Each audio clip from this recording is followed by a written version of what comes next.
September 9వ తారీఖు నాడు మన సికింద్రాబాద్ దగ్గర పరేడ్ గ్రౌండ్లో మన వికలాంగులు మరియు వితంతులు, వృద్ధులు, ఒంటరి మహిళలు, ఇతర పేద వర్గాల మహాసభ 9వ తారీఖు నాడు జరగబోతుంది. ఆ జరగబోవడానికి కారణం రెండు విషయాలు.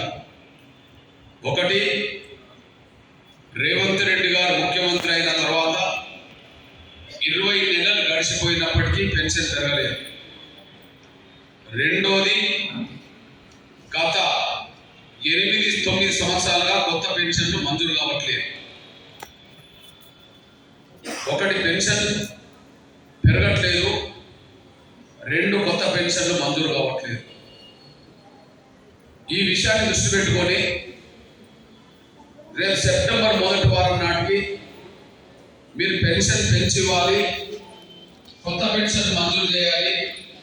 ఒకవేళ పెన్షన్ పెంచకపోయినా, కొత్త పెన్షన్ మంజూరు కాకపోయినా నీకు చేత కాకపోతే రాజీనామా చేసి ఇంటికి వెళ్ళమని చెప్పి రేవంత్ రెడ్డి గారు రేవంత్ రెడ్డి గారికి ముఖ్యమంత్రి గుర్తు చేయడానికి ఆ సభ జరగబోతుంది. ఆ సభకు మీరందరూ తరలి రండి.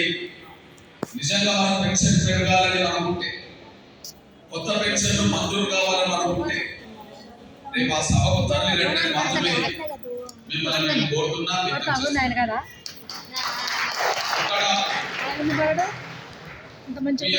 ఒక పేద వర్గాల బిడ్డగా, ఒక పూరి గుడిసెలో కూలినాలు చేసుకుని కుటుంబం పుట్టిన బిడ్డగా, ఒక రిక్షా తొక్కి ఆటో రిక్షా నడిపి ట్రాక్టర్ డ్రైవర్గా పనిచేసి కూలినాలు చేసుకుని కుటుంబాన్ని పోషించుకున్న ఒక పేద బిడ్డగా మీ గురించి నేను తిరుగుతున్నా.